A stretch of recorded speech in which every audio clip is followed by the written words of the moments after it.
Autre joueur mis en exergue dans cette composition d'équipe lilloise, c'est Adil Rami, le défenseur central du LOSC, 22 ans, 17 matchs de Ligue 1, appelé surprise en équipe de France par Raymond Domenech, lui qui jouait encore en CFA Fréjus il y a 20 mois. Adil Rami serein face aux événements et qui dès la deuxième minute vient filer un coup de main aux attaquants nordistes, même si sa tête est trop décroisée.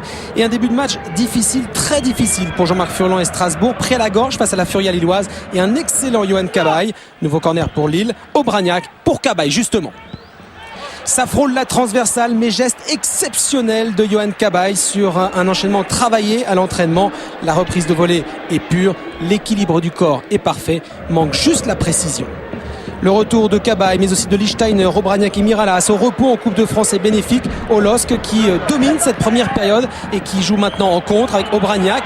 L'appel sur la gauche de Bastos en retrait pour Cabaye de nouveau. Le patron du milieu de terrain lillois de nouveau dangereux, mais toujours pas de but. Les banderoles de la Méno sont là, elles, pour rappeler que le Racing n'a plus le droit à l'erreur. À l'arrêt en championnat avec 2 défaites consécutives et une course au maintien qui se complique.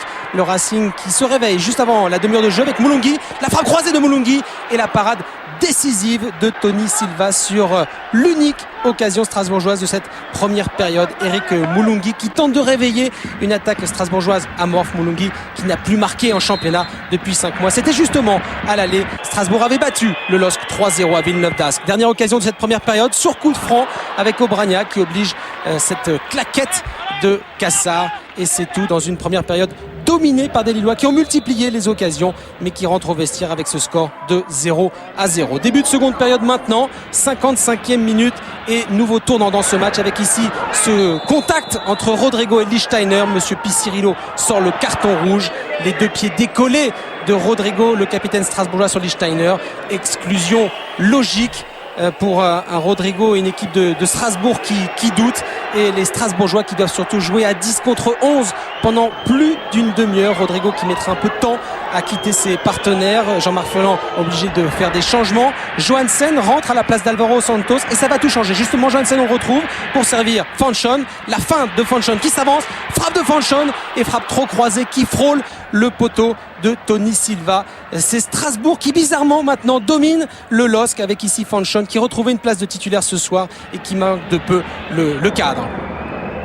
Le LOSC est dominé, mais Claude Pell continue d'y croire. On sait qu'en cas de victoire, le LOSC assurerait quasiment mathématiquement son maintien. Corner tiré par Aubragnac en 2 temps. La frappe d'Aubragnac et ça rebondit sur le poteau. Même si vous allez le voir, Miralas était en position de hors-jeu. Et si ce ballon était entré, ce but aurait été logiquement refusé. On est maintenant en toute fin de match. Encore 5 minutes à jouer. Ballon récupéré par Aubragnac. Il passe un joueur.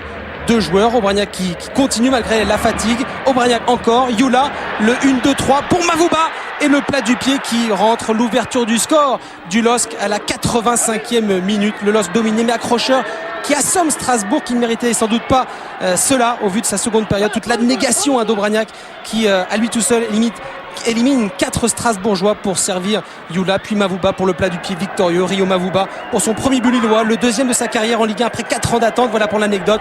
Mais c'est surtout un but importantissime pour le LOSC qui confirme son très net regain de forme avec cette nouvelle victoire 1-0. La 3e d'affilée, synonyme d'un maintien assuré 90%. En revanche, le Racing qui a craqué à 10 contre 11 en toute fin de match, on le rappelle, n'avance plus et sans la zone rouge se rapprocher dangereusement.